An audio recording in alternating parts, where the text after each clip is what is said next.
રામનવમીની શોભાયાત્રા પૂર્વે પોલીસનું ફૂટ પેટ્રોલિંગ અને ડ્રોનથી સર્વેલન્સ। આગામી રામનવમીના પવિત્ર તહેવાર નિમિત્તે વડોદરા શહેરમાં નીકળનારી ભગવાન રામજીની શોભાયાત્રા શાંતિપૂર્ણ માહોલમાં સંપન્ન થાય તે હેતુથી પોલીસ તંત્ર સજ્જ બન્યું છે। શહેર પોલીસ કમિશનર નરસિમ્હા કુમાર અને સંયુક્ત પોલીસ કમિશનર NB જાજડિયાના સીધા માર્ગદર્શન હેઠળ ગઈકાલે વાડી અને સિટી પોલીસ સ્ટેશન વિસ્તારમાં સંયુક્ત ફૂટ પેટ્રોલિંગ યોજવામાં આવ્યું હતું।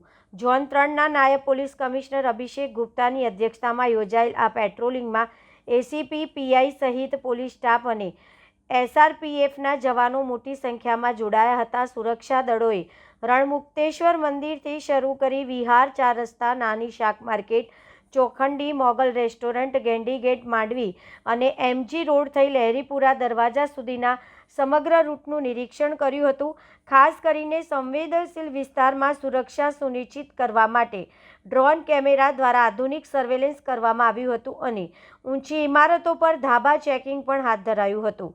આ કામગીરી દરમિયાન માર્ગમાં નડતરરૂપ ટ્રાફિક અને અડચણો દૂર કરવામાં આવી હતી।